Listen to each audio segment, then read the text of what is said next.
Bah, c'était dans le prix de Bourgogne. Elle a pour ainsi dire pas couru parce qu'elle était enfermée le long de la corde et qu'elle a trouvé le jour qu'à 200 mètres du poteau. Donc elle courait quand même très bien parce qu'elle était dernière à la corde aux intersections des pistes et elle finit septième. Donc elle finissait très bien derrière les autres. Mais comme déjà tout le monde était lancé et elle est déjà très vite à ce moment-là, forcément elle n'a pas refait 100 mètres sur eux, mais elle n'a pas fini moins vite qu'eux, quoi. Non, elle est restée là. Après cette course-là, ça faisait 4 semaines avant le Prix d'Amérique. C'était bien pour continuer à peaufiner sa préparation. Ils annonçaient les 15 jours d'après beaucoup d'orages dans le sud aussi, donc c'était pas l'idéal de la remettre là-bas pour ça.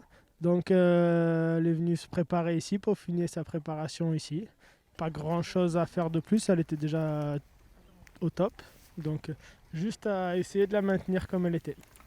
Donc je la recours une semaine avant dans le Cornillé, avant l'Amérique, dans le prix de Cornillé justement, parce que j'y vois pas d'inconvénient moi avant le coup. C'est une jument qui aime bien enchaîner les courses et que je pense qu'il sera encore mieux la semaine d'après dans le prix d'Amérique. Je peux me tromper, mais en tout cas j'ai fait ce choix-là. Et je pense avant le coup que c'est le mieux pour la jument et pour les deux courses parce qu'elle devrait être compétitive dans les deux courses comme ça. Il lui fallait une vraie course avant le Prix d'Amérique. Donc dans le Belgique, c'est pas terrible pour faire une bonne course.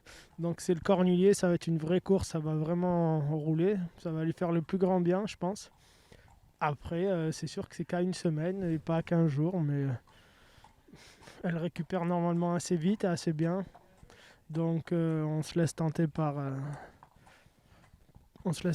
cette course et puis en plus on tente un petit coup de poker. Ça fait très longtemps qu'elle n'a pas été montée et tout, donc et ben son expérience, elle en a pas beaucoup monté, hein. Je crois que ça fait 4 ans qu'elle n'a pas couru monter, donc elle en a très peu, mais à 10 ans, on fait ça un peu à la surprise, on essaye de faire, de faire ça à la surprise, comme il avait fait un peu qui faisait Villeneuve. Sauf que lui, il n'avait jamais couru monter. Mais à cet âge-là, ils n'ont pas besoin. Il faut juste les changer un petit peu, les avoir bien mentalement. Et c'est le cas. Elle est bien dans ses jambes, bien dans sa tête, bien dans son corps. Donc tous les feux sont bien pour qu'elle fasse une bonne course. Et ce matin, elle a été prélevée comme tous les partants du prix de Cornillé. Quand on court tout groupe 1, ils sont prélevés 2 ou 3 jours avant au partant, quoi. Ils sont prélevés 2 ou 3 jours avant la course. Donc, et puis, s'ils font l'arrivée, ils seront reprélevés le jour même aussi. Forcément, l'un n'empêche pas l'autre. Mais tous les partants ils sont prélevés 2 ou 3 jours avant les groupes 1. Donc, ce matin, c'était à son tour. Et voilà, tout s'est bien passé.